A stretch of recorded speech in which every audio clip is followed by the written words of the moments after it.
May I know if all the resource persons present today have taken their oath before we proceed with the interpellation?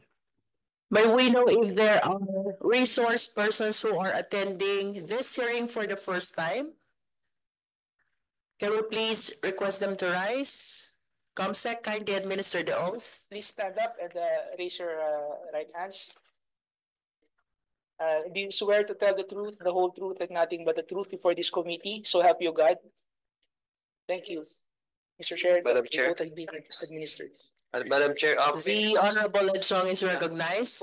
before we proceed to the next agenda, may we know from COMSEC if we already have representative from the National Historical Commission present? Okay. Thank you, Madam Chair. Madam Chair, Chairman Paduano. before we proceed with the period of interpellation, let me just remind the local government of the city of Silay, you were directed by this committee last hearing to submit documents, and for as per information from COMSEC, nothing has been submitted. Electronic submission or the documents, hard copy of such documents being directed to you.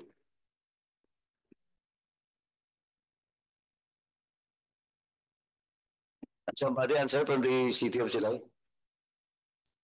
Madam Chair, good morning. Good afternoon.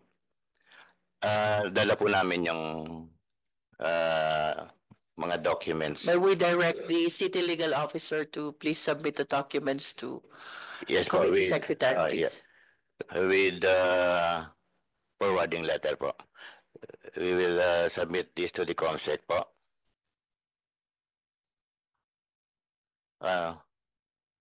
Kindly submit it now, Attorney Zarder. Yeah. Opo. Lastly, Madam Chair, can I be recognized? Yes, Chairman Paduano. Let me remind all resource persons that if the committee directs you to submit those documents, this is submitted prior to the scheduled hearing, because we want to study it, no? And well, in fact, you are directed to submit it, dalawa po, electronically or hard copy po. And now you are submitting today that document. But of course, again, I'd just like to remind everyone, if you are directed to submit those documents from your office, please submit it at the soonest possible time before the next hearing. Thank you, Madam Chair. The resource persons, when directed, are hereby directed to submit as much as possible ahead of time. Chairman Paduano. Yung land bank, representative from land bank is present today. Ma'am, have you submitted the documents being requested from your office? Not yet, Mr. Chair, but we have it. You have it? Yeah. Please submit now. Once again, I'd just like to remind you, please submit it so ASAP dapat before the next hearing. Yes. So today you submit the document being directed to you to submit today. Yes, hearing. Mr. Chair. Today's hearing. Thank you. If there are other resource persons who are being directed to submit pertinent documents, kindly do so now. Chairman Paduano. I will just leave my time to other members of this committee. Yes, so may we know if there are members who are willing now to start the interpellation? Mr. Chair, Madam Chair. The Honorable Chairman Akop. Yes, let me complete first the deliverables from the last hearing held on last November 11, 2024. For Mayor Gallego, he was supposed to submit the documented feasibility study conducted by the city on the three major projects, the market, the city hall, and the city college. May I know from the COMSEC if these documents have been submitted? COMSEC, please. Mr. Chair, they have just submitted the documents today, so we have not yet checked the contents of the envelope that they submitted. Would it also, may I ask Attorney Hader, yung Did you submit the documented feasibility study conducted by the city insofar as the three projects are concerned? Last time I think we have shown the concept design. The question, Attorney, is for you to submit the documented feasibility study conducted by the city. Have you submitted such? Yes or no? We do not have the feasibility study, Your Honor. You were required last hearing, yes, November 11, 2024. Yes, but we only have the concept design because that is only the study required by law. We did not submit feasibility. We did not conduct or make the feasibility study, Your Honor. You're trying to tell this committee you did not conduct a feasibility study insofar as the three infrastructure projects are concerned. But these are preliminary studies, Your Honor. You're not answering my question. Feasibility study. Is that what you're trying to tell this committee? Na wala po kayong feasibility study na ginawa? Wala pong feasibility, but yung concept po, yung concept design, which is only the required by law, Your Honor. Madam Chairman, Chairman Acop is recognized with the indulgence of Chairman. Chairman Paduan is recognized with the indulgence of Chairman Acop. Thank you, Chairman. But you submit the conceptual designs Ngayon today? Yes po. Are you sure of that? Yes, tatlong project po yun. Tatlo nandyan po. Okay, thank you, Madam Chair. For clarity, are you saying that those which were submitted are merely conceptual design? We call that conceptual design. For all the three projects? Yes po, because that was the requirement of law. Which means that for all the three projects, there were no feasibility studies at all? Not exactly feasibility study, Your Honor, but you said it already, preliminary conceptual studies. design. Yes, What you submitted is conceptual design for the three projects and no feasibility study. Do you confirm? Yeah, no feasibility per se, Your Honor. All right. Chairman Acop? Thank you, Madam Chair. The mayor was also required to submit documentation related to public consultations and agreements with the market vendors. This was an issue raised during the last hearing. Did you submit such? Your Honor, we have here the list. My question is, did you submit such, attorney? Please answer my questions properly. On consultation po. Yes, the mayor was required to submit documentation related to public consultations and agreements with market vendors. Because during the last hearing, this issue was raised. And you were required to submit such documentations. Kasi sinabi ninyo, meron kayong consultation na ginawa. Hindi po ako matanda para makalimutan ko yung nangyari no November 11. Meron po kaming consultation. Now, did you submit evidence of such consultation? Hindi kami nakasubmit po kasi yung binasihan namin po ito lang eh. Ito lang po. Attorney Arder, please answer directly the query of the members of this committee or else magka-problema tayo dito, Christmas pa naman. Huwag kang magpalusot, Attorney. Direct ang sagutin mo. Opo, yun na nga yung totoo po. Tanong ka, did you submit or not? Wala po. O yun na po. Wala pa po. Kasi Hindi, ito po yung ito po Tuloy mo, sila. tapusin mo pala ako. Attorney, since the very first day of the hearing, that was November 11, ganun na po ang attitude mo. Kaya tatanungin pa kita. Ang papastos mo dito sa committee in this institution. And it is a contemptible offense. You better, that's my last warning to you, Attorney. Sinabi ko na kay Mayor, yung nakaraan pa. Thank you, Madam Chair. All the resource persons who are directed to make such compliance are reminded to strictly comply, whether it is included in the written notice or manifested during the previous hearings. In both cases, There are lawful orders of this committee and non-compliance to which will warrant a citation of contempt. Chairman Akop. Thank you, Madam Chair. For the treasurer and the finance officers, they were required to submit a detailed financial report of Silay City's 2023 annual budget to verify the city's borrowing capacity and repayment capabilities, outlining the plan for managing the loan repayments within the context of existing budget constraints. May I know, COMSEC, whether the treasurer and other finance officers submitted such document? COMSEC. Mr. Chair, it would appear that they have not included those documents in the list that they submitted just now. Is the treasurer of Silay City present?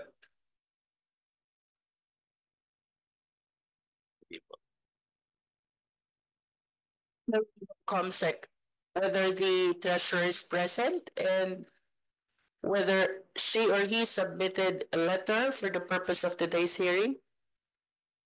Ma'am, are you the treasurer? No, ma'am, I would like to answer that the treasurer is not here and the accountant because the back members are only invited.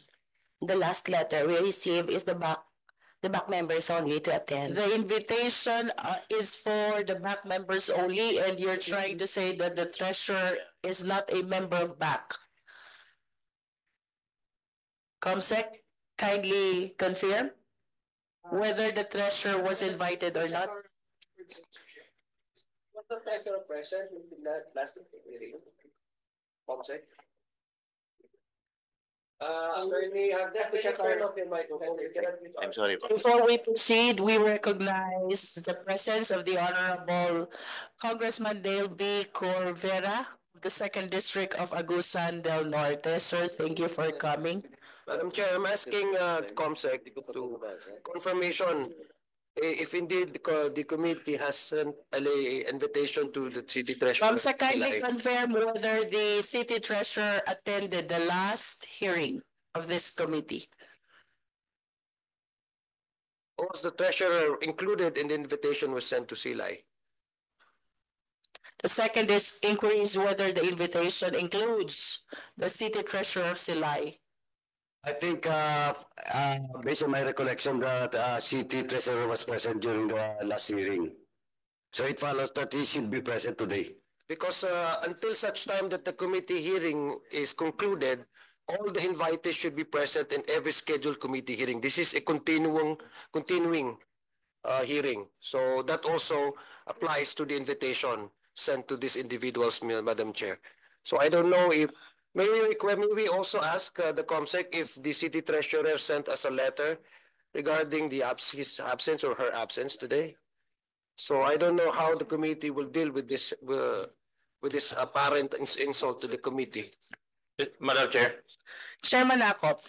may move that we issue a show cause order to the treasurer of the city of Silay for failing to attend this hearing and for failing also to submit a detailed financial report of Silay City's 2023 annual budget as directed in the last hearing. So moved, Madam Chair.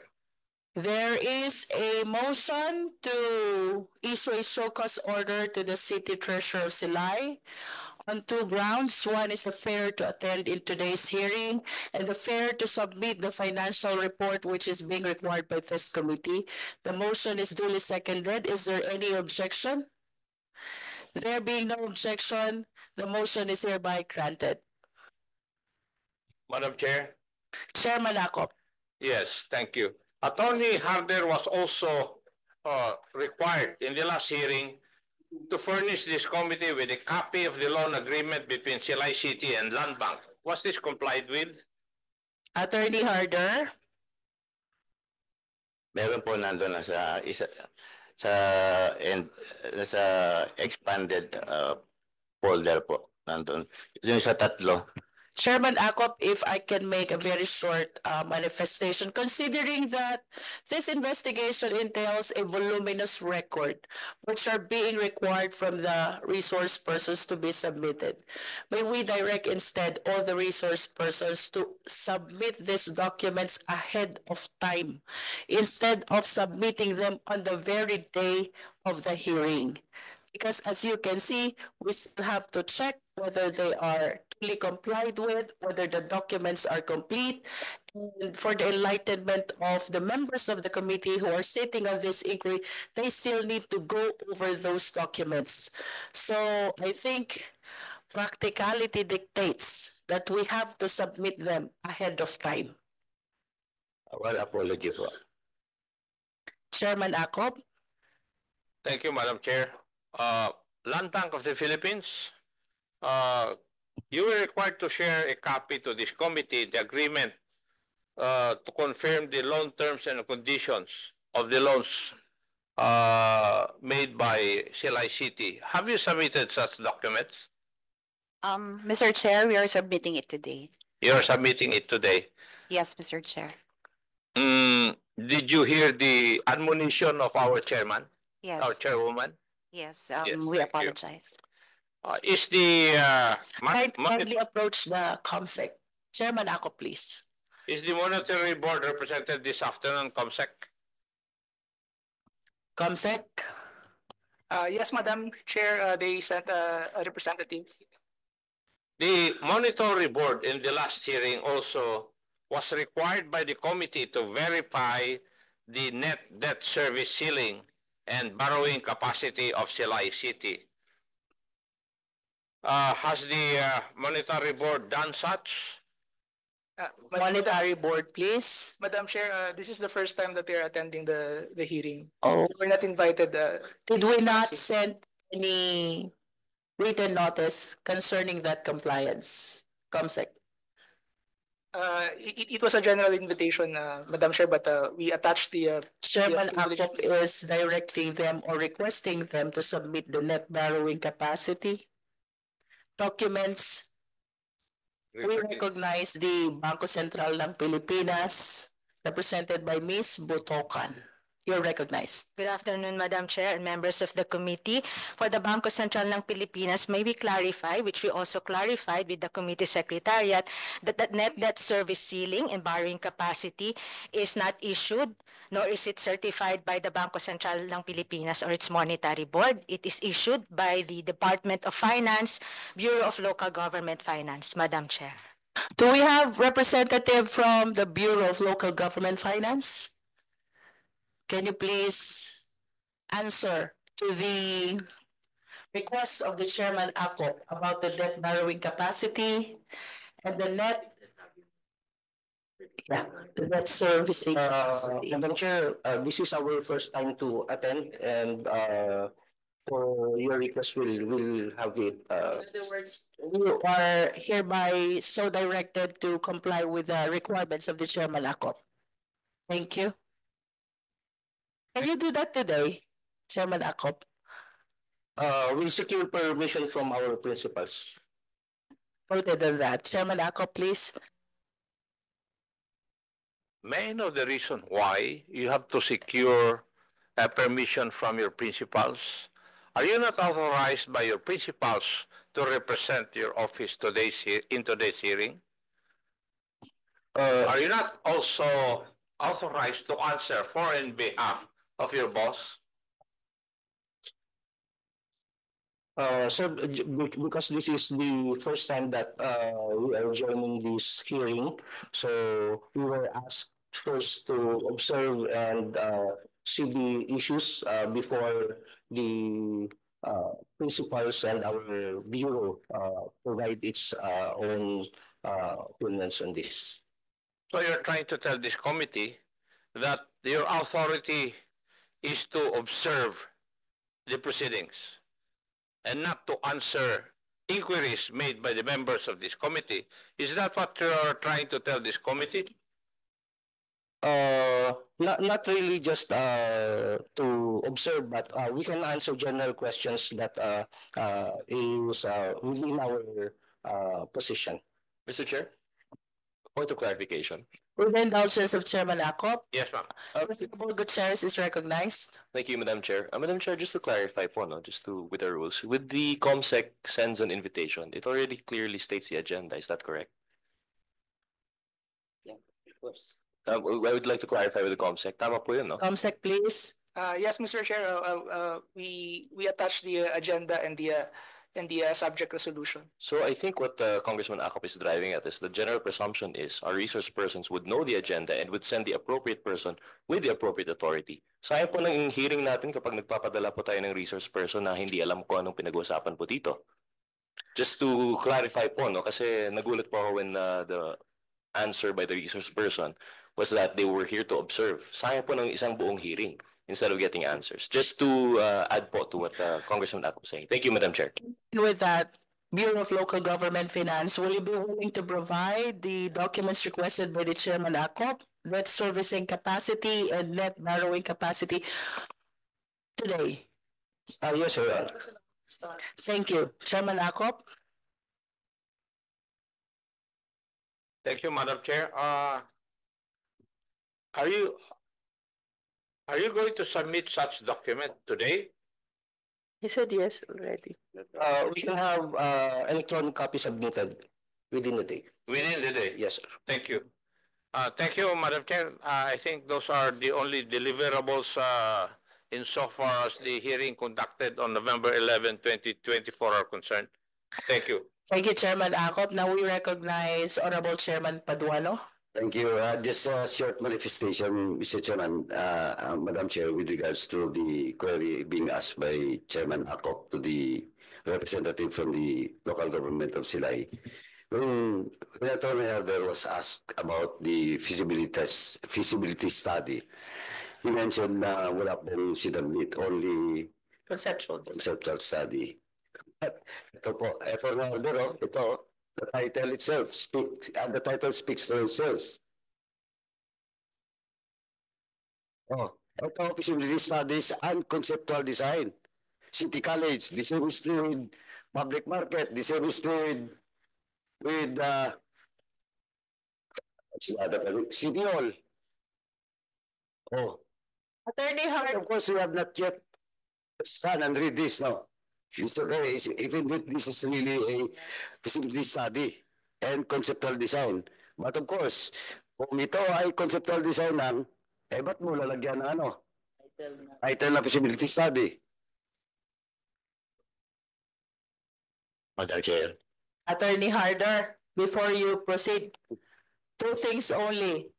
It's either you do not know the contents of this folder or you mistakenly included feasibility study in the title. Please proceed, Attorney Harder. Yes po. Actually, the supposed title of that is preliminary studies po. Preliminary studies. Siguro po nakuha lang po. Pero actually, that is not feasibility study po in the sense that it is a study and of the conceptual design. Marami po kami in-include dyan. And I am one of the signatories that are dyan. But strictly speaking, that is not a feasibility study. That's why we included the word conceptual design po. Because then why did you have to entitle the folder as feasibility study and conceptual design when we could have written only conceptual design? Or what you mentioned, preliminary studies? Yes po, because there are also features that are with the feasibility studies. So, yun po yung tinitle namin. Nonetheless, you are saying that you did not submit and these are not feasibility studies. These are not actual feasibility study per se, because we know feasibility study involves other financial studies and there are surveys that we have to do. In a sense, there are some features the feasibility study. But actually did you conduct a full-length feasibility study, the one which includes the financial study? Hindi po. So this is the study that you merely conducted. Yes, that's po. all. Yes po. Chairman Paduano. Lastly, Madam Chair, to the land bank, is that A feasibility study is not a requirement Not a requirement, Mr. Chair. for a loan agreement. Just an annual, that it is included in the annual investment plan of the city, Mr. Chair. So long as it is included Yes, Mr. Chair. for a loan agreement. Yes, Mr. Chair. So basta sa AIP, okay lang. Yes, Mr. Chair. Thank you, Madam Chair. May we know if the AIP is one of the documents which have been submitted already by the LGU? COMSEC? Did we require anyone to submit? And has it been submitted already? Not yet, Madam Chair. We are therefore directing the LGU, specifically Attorney Harder, the city legal officer, to submit the annual investment plan of the city of Silay. If you already have one, please approach the COMSEC and do submit the same.